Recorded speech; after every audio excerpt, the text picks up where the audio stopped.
Ed Wood. Isn't he the worst director of all time? Why would I want to read a book about him? Take a look for yourself.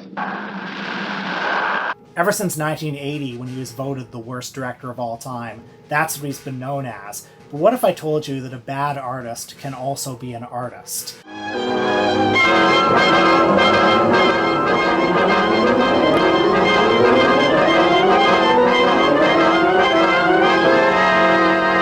You know, when we call somebody the worst director of all time, my question would be, what is worst? What is bad? What does that mean? All those cars, all going someplace, all carrying humans which are carrying out their lives. It's a critical study that follows Ed Wood from his humble beginnings to his humble end. We'll be finding themes in such pioneering works as Glen or Glinda that he's still tugging at in such later works as Necromania.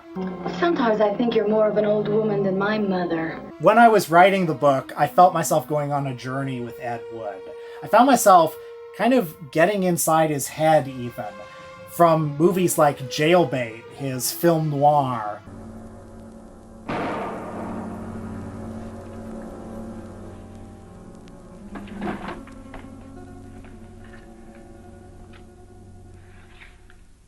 to such works as Night of the Ghouls, his famously low-budget horror film.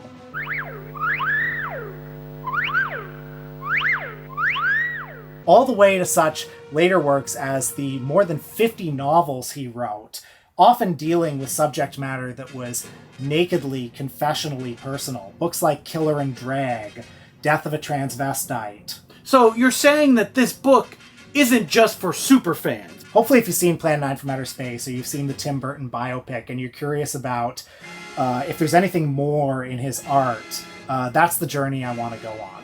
Then one day it wasn't Halloween any longer. You don't just analyze the films, you also paint a portrait of his life as through the films themselves. I mean, what was happening to him when he made Bride of the Monster, where Bela Lugosi's stunt double fought that rubber octopus?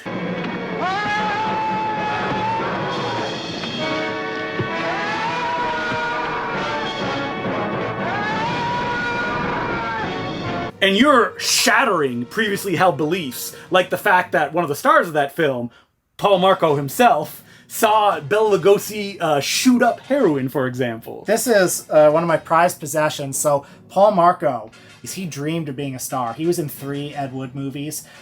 He played Kelton the Cop, and he sort of gave up hopes on stardom. But then in the 1980s, when Ed Wood became famous again, he revived the Kelton the Cop brand. He had Kelton the Cop t-shirts, a Kelton the Cop fan club. He was the president.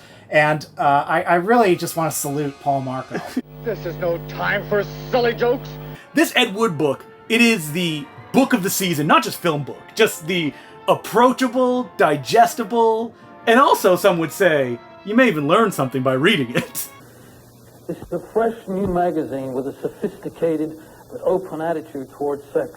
The history of people like Ed Wood, the history of the eccentrics, the outsiders, is often written on the margins. The story is begun. And I think there's a lot in his body of work to love and respect. There are so many books about David Lynch, so many books about Jean-Luc Godard. I didn't feel there had been the proper critical study, the proper respect paid to Ed Wood as an artist. And the thing is, he is an artist. You know, you see his personality even in work that people had dismissed, like The Young Marrieds or The Only House in Town. You got no say in this. You gotta take it on, my friend. That's what she wants. That's what she gets. But she's my wife. So my book is called Ed Wood, Made in Hollywood, USA. It's coming from Or Books. I hope you will buy it. I'm going to make Justin buy it. Buy my book. I've already bought it. For a glimpse of things to come, see this blast of screen suspense. For it could be happening right now.